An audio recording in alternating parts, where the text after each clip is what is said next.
Do Australian taxpayers pay for and grant too much privilege to the US military? Australia must diversify its national security requirements in Europe. Do you know Australian taxpayers paid to build a pub and a church to welcome American troops in Rockhampton, Queensland? Do you recall when former President George W. Bush refused to assist Australia during the East Timor crisis? Former President Bush turned down former Prime Minister John Howard's request to send American troops to Timor. With Donald Trump abandoning most of the American allies, how do we know the US will assist Australia if China creates a naval blockade in the Indo-Pacific? Thank you, and welcome to this channel. If you're new to this channel, please subscribe and click the bell icon to receive a notification when new content is released. The Australian government funds most Australian military bases and spy satellites. Defence Australia paid $800 million for one of the satellites used by the Pine Gap facility. Imagine how much money Australian taxpayers secretly pay to maintain 38 radomes protecting radio antenna dishes in Pine Gap. Most Australian taxpayers do not know that Defence Australia pays millions of dollars in power bills for the operations of American radar stations in Australia, which suck up vast amounts of electricity otherwise be allocated to Australian households for domestic power consumption. Northwest Cape Radar Station. Northwest Cape, also known as Harold E. Holt Communications Station, was established as an American nuclear submarine communication station with a very low frequency that could penetrate water to monitor Chinese submarines. Darwin, troops on the land down under.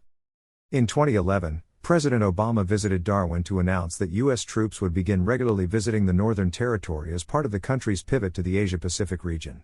There are currently 1,500, but this could rise to 2,500. Pine Gap, top secret CIA facility.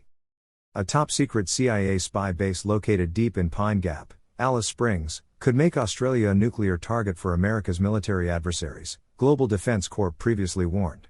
Established in 1970, when 400 American families were moved to Central Australia, Pine Gap is now the most critical overseas U.S. intelligence facility.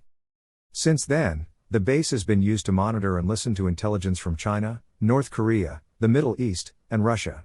These are the Five Eyes Alliance's most vital interests: Australia, the US, Canada, the UK, and New Zealand. RAF Base Tyndall and Naval Base. The US Navy and US Marines use this naval base, which is located at the brand new Kourou Wharf at HMAS Coonawarra, Darwin, NT.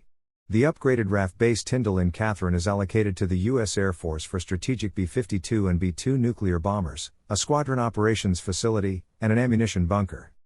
Other Australian bases.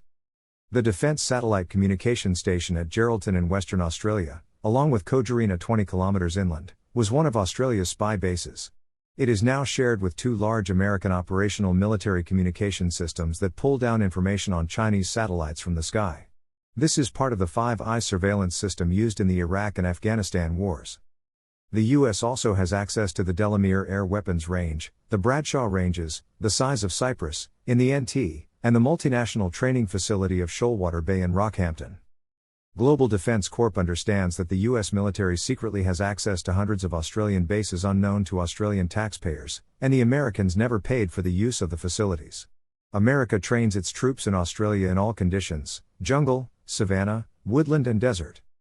With the Trump administration starting a potential trade war with Australia and imposing tariffs on Australian steel and aluminium, Australia should reconsider its arms procurement from the US and diversify suppliers to European countries.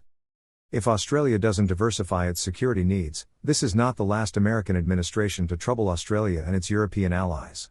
Like the Canadian boycotts of American goods, Australia needs to look for an Australia First strategy, not hand in the Americans free bases and beers in Australia. Subscribe to this YouTube channel. Visit globaldefensecorp.com. Follow us on X, YouTube, Facebook, LinkedIn and Instagram.